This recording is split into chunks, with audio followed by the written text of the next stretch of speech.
Olá, tudo bem? Estamos aqui mais uma vez para a nossa aula de economia, né? Vídeo aula, para deixar vocês mais confortável em termos de processo de ensino e aprendizagem. E para isso a gente começa a falar sobre economia. O que significa economia na verdade? Analisando o termo, esse deriva do grego, cujo significado é a administração do lar ou a família. Portanto, dentro da própria definição, podemos instruir o seu significado ou intuir o seu significado na atualidade. O conceito de economia, portanto, está em constante estudo e analisado, ou análise dos problemas humanos enquanto a que coisa produzir, que quantidade tem que ser produzida e para quem e quando deve ser produzido. Então, para isso, a gente utilizou esse termo fazer, exatamente porque a economia ele se preocupa exatamente com esses problemas.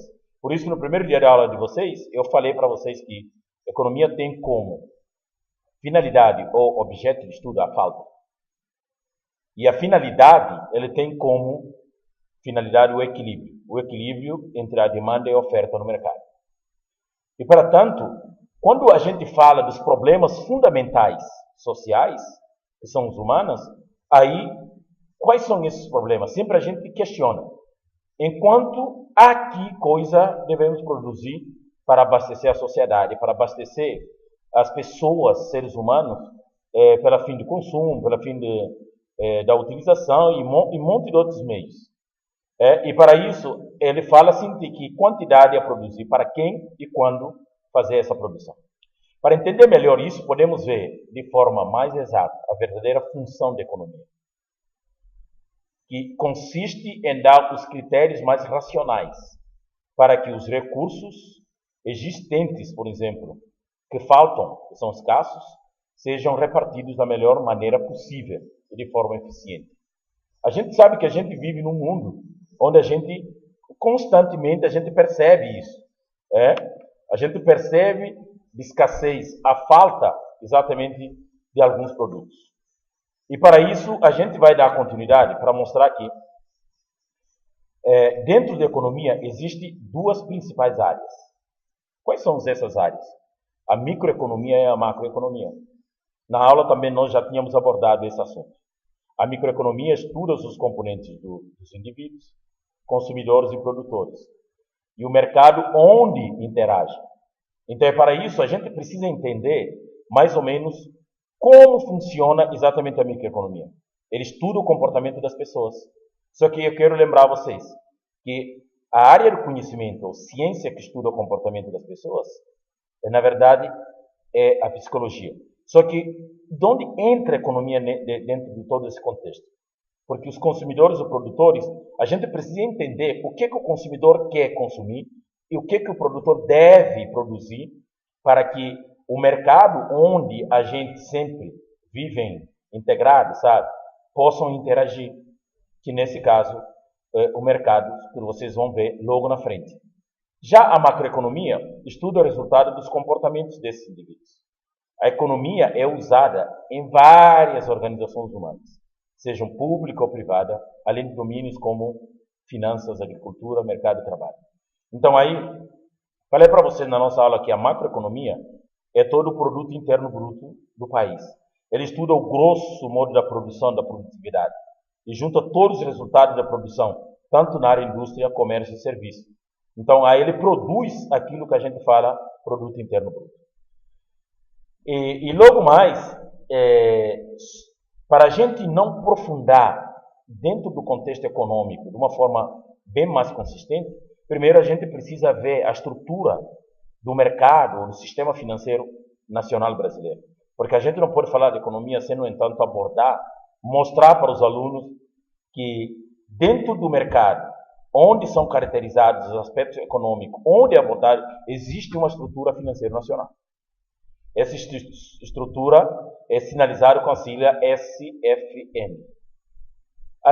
No A, você pode ver aqui, ó, no A, aqui, que tem subsistema normativo. E depois nós temos aqui a subsistema operacional de intermediação. A palavra deixa bem claro, subsistema normativo. É um subsistema que faz as normas. Usa normas que são normalmente aceitos e acatados dentro do mercado. Nesse contexto, nós estamos falando de economia. Aí depois temos o subsistema operacional, que faz a intermediação. Aí, aqui mais de baixo, deixamos bem claro, subsistema normativo, a sua composição. Por exemplo, o Banco Central, que é Bacen, depois SUSEP, que é Superintendência de Seguros Privados, temos Conselho, Comissão de Valores Imobiliários, né? E depois temos Banco do Brasil, Caixa Econômica, Federal, BNDES e tem outras instituições integrantes, né? Por isso que nós colocamos ETC. Só que SUSEP significa, aliás, começando pelo Banco Central, Bacen significa Banco Central, SUSEP é Superintendência de Seguros Privados e normatiza o mercado de seguros, e Banco Central é responsável pela política monetária, Comissão de Valores Imobiliários é responsável pela regulamentar o mercado de capitais, né, que vocês vão ver na frente. Mercado de capitais é onde funciona a Bolsa de Valores de São Paulo, ou Bolsa de Valores de qualquer país dentro do mercado de capitais. Temos Banco do Brasil, que é uma instituição que a gente pode considerar que é sociedade mista, né? Por quê? Porque o Banco do Brasil, além de fazer função normativa, também ele faz parte do subsistema operacional, porque faz as operações dos bancos comerciais tradicionais. No caso do Caixa de Itaú, Santander, Bradesco e Banco.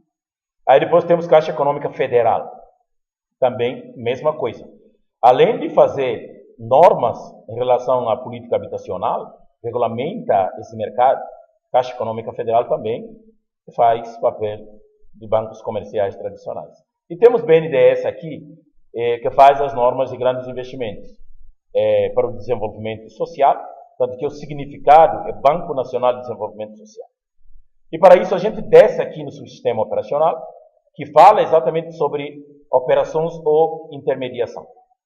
Por exemplo, os bancos comerciais, no caso do Banco do Brasil, Caixa Econômica, Itaú, aí por fora, e Santander e Bradesco, eles fazem intermediação. Por exemplo, quem tem mais guarda dinheiro no banco, e quem tem menos vai pedir. Aí os bancos comerciais, por sua vez, façam uma intermediação. Exatamente, que a gente fala os poupadores e os tomadores. Então, nesse caso, eles fazem intermediação em todos os aspectos. Porém, sempre acrescentando alguma taxa, exatamente que a gente fala, que são spread bancário, que é exatamente responsável pela sobrevivência dos bancos. Porque eles pagam uma taxa para tomar. Por isso, no caso da pessoa colocar dinheiro na poupança, o banco tem que pagar rendimento de poupança. E no outro lado, quem não tem, o banco tem que cobrar uma taxa diferencial daquilo que ele tomou para pagar e aquilo que ele vai ceder exatamente para cobrar quem vai tomar empréstimo. Então, isso, em termos econômicos, a gente fala spread bancário. Descendo mais aqui, quais são as atribuições e responsabilidades desses órgãos normativos que nós acabamos de ver? Bacen, por exemplo, o Banco Central, que você pode ver aqui no começo, aqui de cima, responsável pela política monetária, controle e emissão da moeda. CVM, Comissão de Valores Imobiliários, exatamente, porque ela aborda exatamente questões sobre compra e venda das ações dentro do mercado, títulos públicos e privados também. Aí depois você tem órgão responsável pela regulamentação do mercado de capitais. Nesse caso, nós temos a Bolsa de Valores de São Paulo. Tá. Aí depois nós temos SUSEP aqui, que é a Superintendência de Seguros Privados. Esse SUSEP é responsável pela regulamentação do mercado de seguros privados, né? Então ele regulamenta todos esse mercado. E o Banco Central, por sua vez, aliás, BNDES, desculpa, que é Banco Nacional de Desenvolvimento Social, é responsável pela regulamentação do financiamento de grandes corporações, organizações empresariais, municipais, estaduais e federais. Grandes projetos, por exemplo, né? Aí descendo aqui por baixo, é bom lembrar vocês de novo que o Conselho Monetário Nacional ele é um órgão responsável exatamente pela normatizar dentro desse sistema financeiro nacional. O Conselho Monetário Nacional é responsável exatamente pela política monetária. Aí depois nós temos o Copom, que é o Comitê de Política Monetária, né, que integra os membros da política econômica brasileira, por exemplo. Ministro da Fazenda, Ministro do Planejamento e Presidente do Banco Central. E para finalizar ali de baixo, vocês podem perceber que nós temos aqui os mercados que eu estava falando. Onde ocorre o mercado de crédito? Dentro das instituições financeiras bancárias e não bancárias. Onde ocorre o mercado de câmbio? Também casas de câmbio, instituição financeira bancária e não bancária. E o próprio Banco Central. Onde ocorre o mercado monetário? O que a gente vive dentro do mercado monetário diariamente, né? Onde a gente faz compra, em troca você recebe alguma coisa. Você paga e recebe aquilo que você comprou. E mercado de capitais, por fim, é aquele mercado que eu acabei de falar, Bolsa de Valores de São Paulo. Exatamente, é o centro de negociação de ações e títulos públicos e privados. E para isso a gente fecha esses 4 mercados, mostrando para vocês mais uma vez que para que esses mercados se efetivam, nós vimos as 4 políticas econômicas. Vimos política fiscal, cambial, política monetária e depois vimos política de renda, informação de juros e inflação. Todas essas políticas vai cair, toda a decisão dessas políticas vai se entrar dentro desses mercados.